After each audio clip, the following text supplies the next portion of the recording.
Genius, welcome back to my channel. So genius, हम discuss कर रहे थे सीए फाइनल एएफएम में सिक्योरिटी वैल्यूएशन चैप्टर, जिसमें आज अपन डिस्कस करेंगे प्रैक्टिकल क्वेश्चन नंबर 6। तो चलिए पहले से अच्छे से रीड करते हैं। पीयूष लुंका एंड एसोसिएट्स प्रेजेंटली पे अ डिविडेंड ऑफ ₹1 पर शेयर। यहाँ पर सबसे पहले तो मुझे ये बताओ, ये 1 पर शेयर D0 है या D1? देखो क्लियरली मेंशन है, पे वर्ड, पे कर दिया है, यानी कि ये क्या दे रखा है अपन को, D0। ओके, आगे देखते हैं। And has a share price of ₹20। क्या बात है, क्या बात है भाई, यहाँ पर तो शेयर प्राइस खुद दे रखा है। अभी तक तो हमें कैलकुलेट करवाते थे, पर इस बार अपन को प्राइस दे रखा है। तो देखते हैं क्या मांग रहे हैं हमसे। क्वेश्चन की पहली requirement, if this dividend were expected to grow at a rate of 12% per annum forever। यहाँ पर अपन को ग्रोथ रेट दे रखा है 12%, वो भी कौन सा, फॉरएवर, यानी कि परपेचुटी वाला। What is the firm's expected or required rate of return on equity? यानी कि ये यहाँ पर अपन से सिंपल मांग रहे हैं के ई, एक्सपेक्टेड और रिक्वायर्ड रिटर्न ऑन इक्विटी, के इस क्वेश्चन की रिक्वायरमेंट है। और आगे आपको मॉडल भी बता दिया इन्होंने, using a dividend discount model approach. Okay, बहुत आसान है ये तो, सिंपल के ही कैलकुलेट करना है। क्वेश्चन की देखते हैं second requirement. Instead of this situation in part 1, यानी कि सेकंड वाले क्वेश्चन में कह रहे हैं भाई पार्ट 1 को भूल जाओ, इस वाले को भूल जाओ, और अब सेकंड पार्ट में कुछ नया करना है आपको। Suppose that the dividend were expected to grow at a rate of 20% per annum for 5 years। यहाँ पर अपन को ग्रोथ रेट 20% दे रखा है, लेकिन सिर्फ और सिर्फ फॉर 5 years, 5 सालों के लिए, and 10% per year there after, यानी कि जो परपेचुटी वाला केस है वो बाद में दे रखा है 5 साल, स्टार्टिंग में ही नहीं है। ठीक है, तो स्टार्टिंग में पहली रहेगी हमारी 20%, फिर रहेगी 5%। ओके, ऐसे भी क्वेश्चन अपन ने करे ऑलरेडी।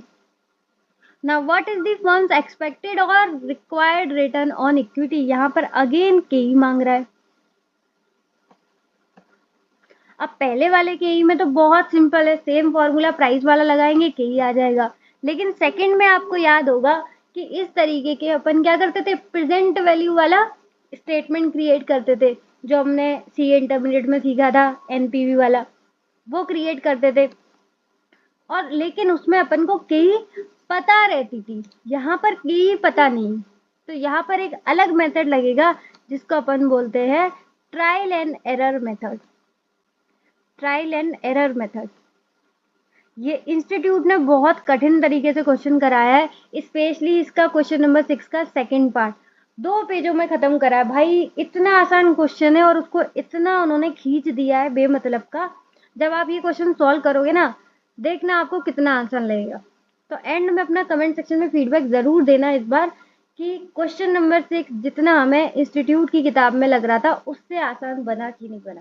ठीक है, एंड मैं गारंटी दे रही हूँ, बिलीव मी, आपको आसान लगेगा ही लगेगा। तो बिना देरी किए चलिए फटाफट से कॉपी और पेन निकालते हैं और प्रैक्टिकल क्वेश्चन नंबर 6 को भी आसान बनाते हैं। हाँ जी, तो कॉपी पर लिखिए सिक्योरिटी वैल्यूएशन का प्रैक्टिकल क्वेश्चन नंबर 6। इसका करेंगे अपन सॉल्यूशन। और क्वेश्चन की पहली रिक्वायरमेंट क्या थी, required return on equity that is की। यहाँ पर अपन को मेथड भी बता दिया था उन्होंने, कौन सा यूज करना है, by using dividend discount model. ठीक है, अब इसका फॉर्मूला क्या होता है, तो इसका फॉर्मूला हमने बहुत बार यूज करा है, P0 is equal to D1 upon K minus G. क्योंकि इतने टाइम तक हम प्राइस कैलकुलेट कर रहे थे, इसलिए हमने फॉर्मूला क्या लगाया था, P0 is equal to D1 upon K minus G. अब इसी फॉर्मूले में हम चीज़ों को पुट करके के कैलकुलेट कर लेंगे बहुत ही आसानी से। तो देखो सबसे पहले प्राइस अपन को गिवन है कितना, 20 रुपीज। D1 तो नहीं पता, लेकिन अपन को D0 पता है, कितना, 1 रुपीज पर शेयर, यही है ना, 1 रुपीज पर शेयर। और पहले पार्ट में ग्रोथ रेट कितना है, 12%, तो 1 में आप 12% ऐड कर दो। यहाँ पर साइड में दिखा भी देती हूँ D1 का कैलकुलेशन। 1 है हमारा D0, उसमें हमने 12% ग्रोथ रेट ऐड कर दी, तो ये आ गया 1.12। ठीक है, तो साइड में मैंने आपको D1 का कैलकुलेशन भी बता दिया है, 1.12 कैसे आया। D0 पे अपन को ग्रोथ रेट ऐड करना है बस। डिवाइड क्या करना है, KE माइनस जी, KE तो पता नहीं है तो एज इट इज लिख देंगे, और ग्रोथ रेट कितना है अपना 12%।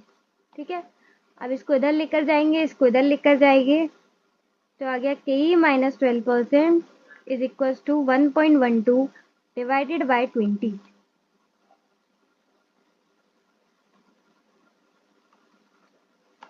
तो 1.12 डिवाइड बाई 20 कितना आता है हमारा, ये आ गया 0.056। अब के इधर ही रह जाएगा और ये जो है वो इधर जाकर प्लस हो जाएगा। ठीक है, अब इसको 12% को भी हम पॉइंट में लिख देते हैं, 0.12। ठीक है, तो इसमें प्लस कर देंगे 0.12, ये आ गया 0.176। कितना आ गया 0.176, और इसे अपन लिख सकते हैं 17.6%। परसेंटेज में लिखना हो तो 17.6%। तो क्वेश्चन की पहली रिक्वायरमेंट बहुत ही आसानी से अपन ने कंप्लीट कर ली है कि ये आ गया हमारा 17.6%। सिंपल था,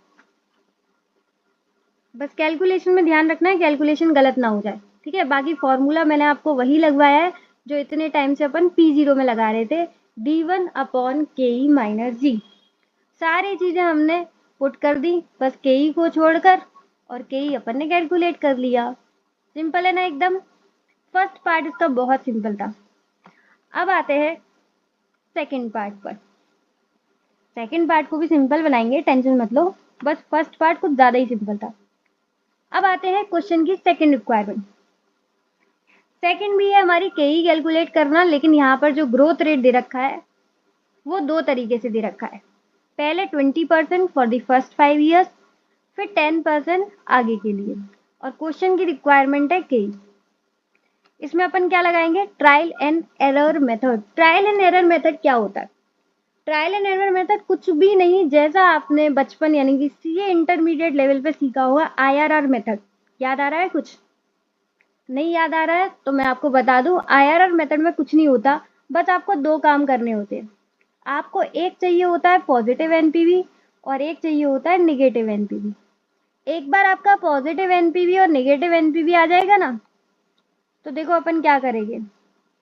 एक बार हमारा पॉजिटिव NPV और निगेटिव NPV आ गया तो हम ये वाला फॉर्मूला लगा देंगे पूरा का पूरा, और इससे हमारा KE आ जाएगा।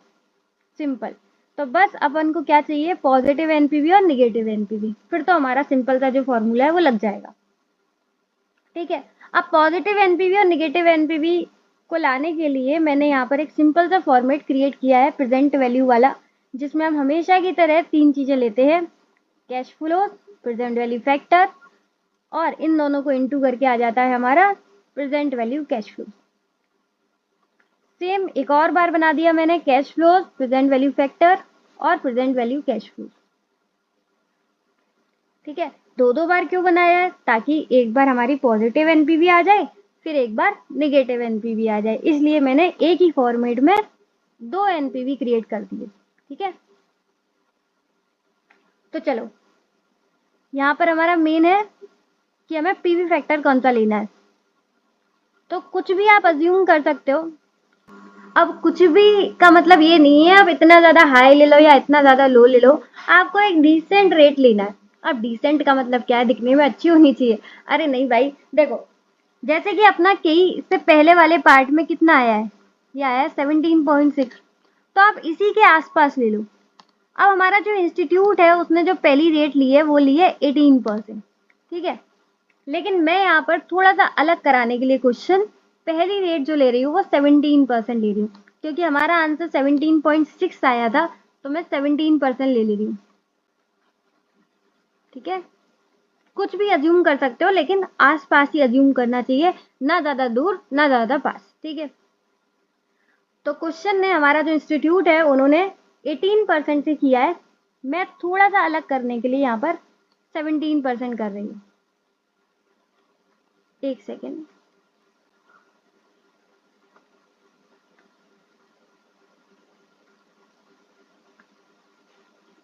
बस 1 मिनट, ठीक है।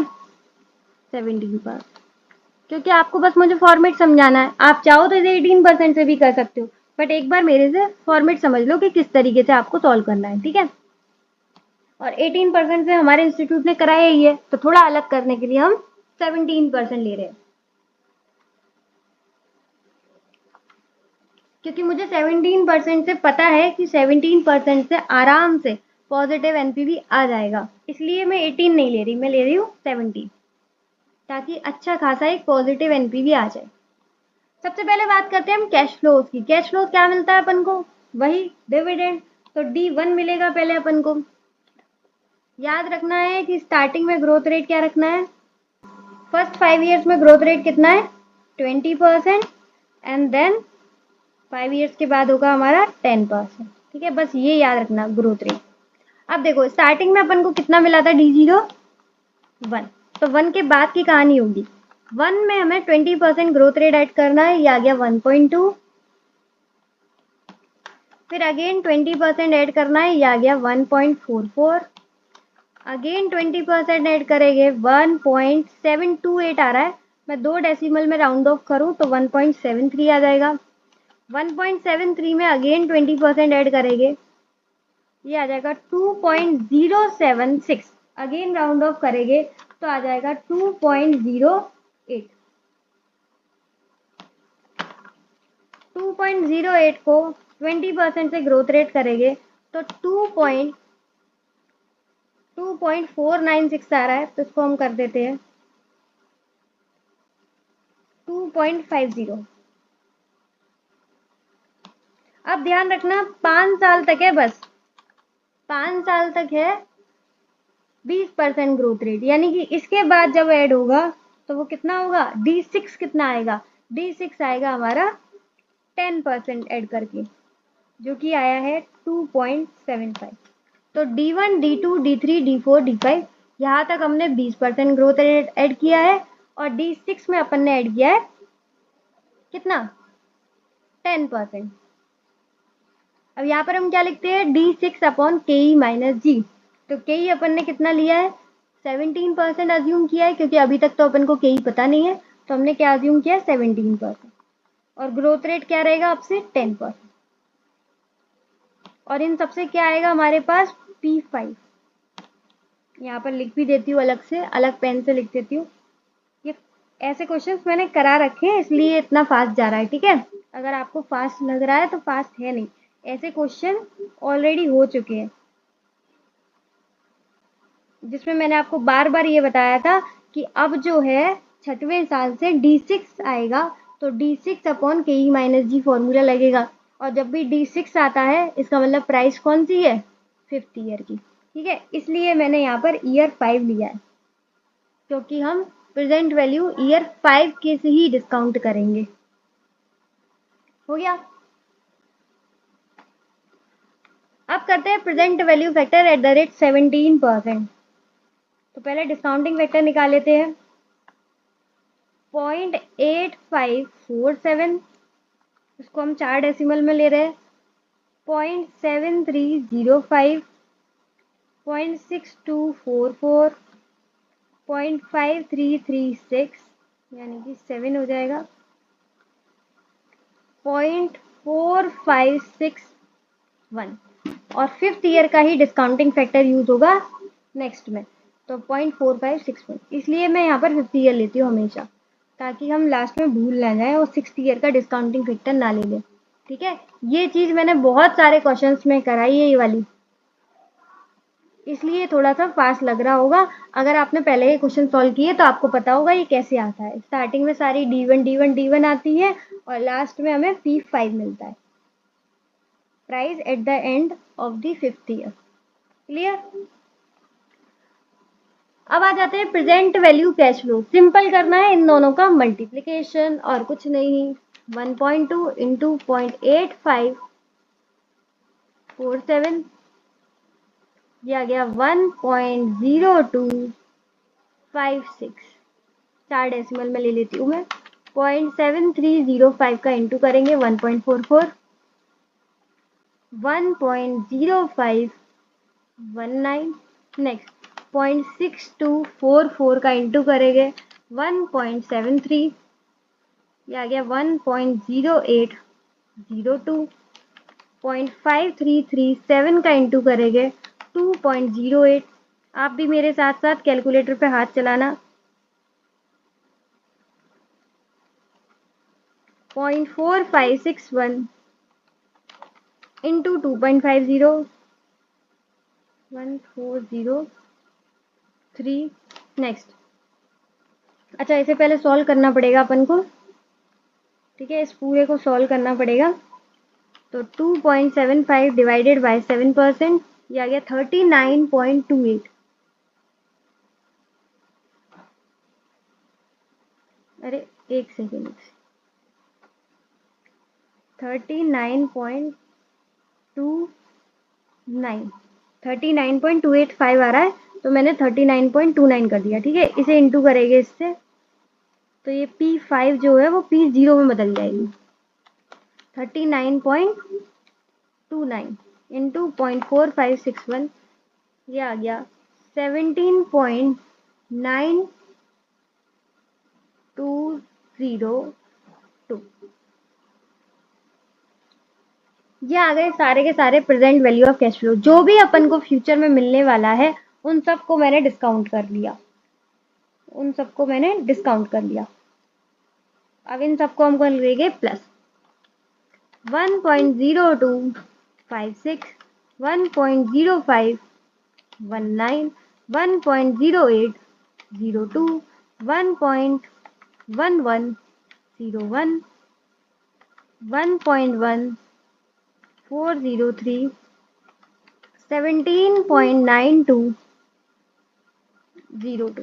ये आ गया 23.33, क्योंकि 23.3283 आ रहा है तो मैंने राउंडिंग ऑफ करके लिख दिया 23.33। ठीक है, यानी ये अपन को पूरे टाइम में मिलने वाला है। ठीक है, अब अगर मैं ये देखूं, ये है क्या, पहले तो मुझे बताओ ये है क्या। ये है प्रेजेंट वैल्यू, ये है प्रेजेंट वैल्यू जो भी अपन को मिलने वाला है। और इसके लिए अपन प्राइस कितना पे कर रहे हैं, 20 रुपीज़। ये ऑलरेडी क्वेश्चन में गिवन है। प्राइस कितना पे कर रहे हैं, 20 रुपीज़। तो मुझे बताओ नेट प्रेजेंट वैल्यू कितना हुआ, net present value, net present value कितना हुआ। प्रेजेंट वैल्यू है हमारा 23.3 और हम उसके लिए पे कर रहे हैं 20 रुपये, यानी कि हमें नेट कितना मिलने वाला है, 3.33। तो ज़्यादा मिलने वाला है कम, ज़्यादा मिलने वाला है ना, क्योंकि 23 रुपये मिल रहे हैं और 20 रुपये खर्च हो रहे हैं, यानी कि ज़्यादा मिल रहा है। तो इस एनपीवी को अपन बोलते हैं पॉजिटिव एनपीवी। ठीक है, तो हमें जो फॉर्मूले के लिए पॉजिटिव और नेगेटिव एनपीवी चाहिए, उसके लिए हमने पहला काम कर दिया है, पॉजिटिव एनपीवी कैलकुलेट हो गई हमारी। ठीक है, पॉजिटिव एनपीवी हमारी कैलकुलेट हो गई। अब हमें क्या चाहिए, एक नेगेटिव एनपीवी।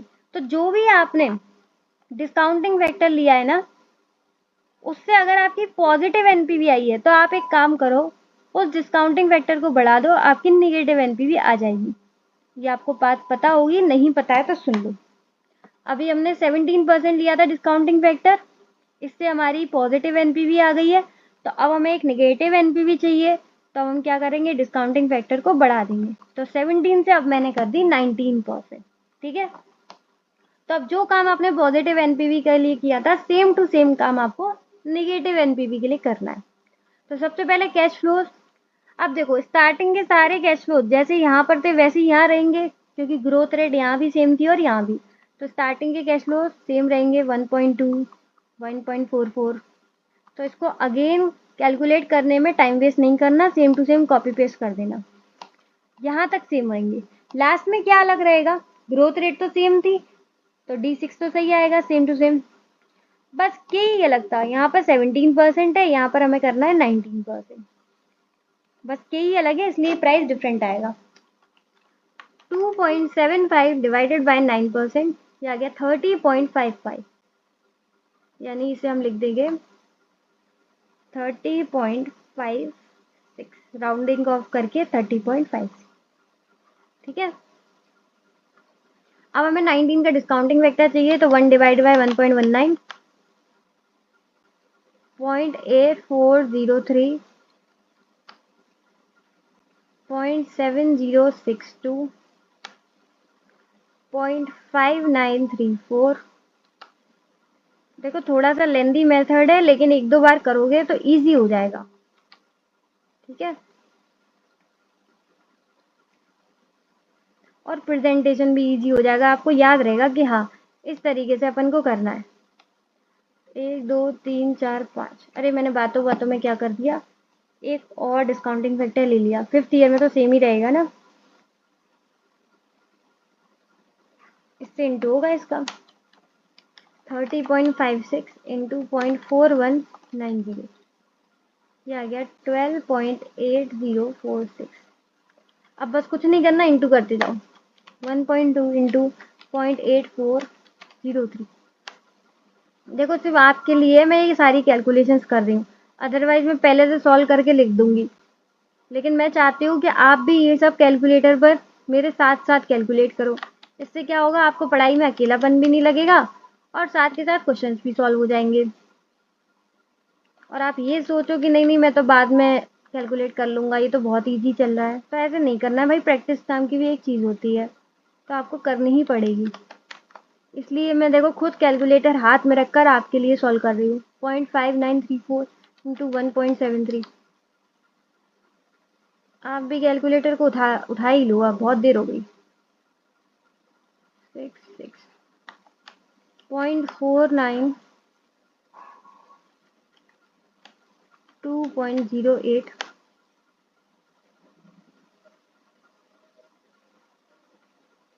1.0700373। मैंने ज़्यादा ले लिया, 4 डेसिमल कैलकुलेशन करने में बहुत हो रहे हैं। चलो इसके तो 4 ही डेसिमल निकल रहे हैं, वो 0475। बस सबकी प्रेजेंट वैल्यू आ गई, फटाफट टोटल मार दो। 1.0084 प्लस 1.0169 प्लस 1.0266, 1.0373, 1.0475, 12.8046। ये आ गया 17.9413, 17.9413। तो ये है हमारी सबकी प्रेजेंट वैल्यू। ये है क्या, प्रेजेंट वैल्यू, जो भी अपन को मिलने वाला है उसकी प्रेजेंट वैल्यू। इसको हम प्राइस से माइनस कर देंगे। प्राइस कितना था, 20 रुपीज़। अब 20 रुपीज़ से आप ये माइनस करोगे तो आपको मिल जाएगा 2.0587। और आपको क्लियरली पता चल रहा होगा ये क्या है, निगेटिव एनपीवी, क्योंकि मिल रहा है 17 और जा रहा है 20, तो 2 का है जो वो है निगेटिव एनपीवी। तो बस फॉर्मूले के लिए अपन को दो ही चीज़ें चाहिए थी, पॉजिटिव एनपीवी और नेगेटिव एनपीवी, दोनों अपन को मिल चुकी है।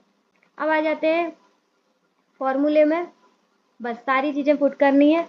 लोअर रेट अपन ने कितनी ली है, 17%, प्लस पॉजिटिव एनपीवी, उससे हमारी आई है 3.33 NPV. Difference in NPV, difference मतलब दोनों को माइनस करना है। यहाँ ध्यान देना, दोनों को अगर माइनस करोगे तो माइनस करना है माइनस वाली एनपीवी को, तो माइनस माइनस प्लस हो जाता है। तो ये हमारी पॉजिटिव एनपीवी आई थी, ये नेगेटिव एनपीवी आई थी, दोनों को हमने माइनस कर दिया। इनटू डिफरेंस इन रेट, तो ये आ जाएगा 19 में से 17 गए 2। ठीक है, अब ऊपर आ जाएगा 3.33, इधर आ जाएगा 17%।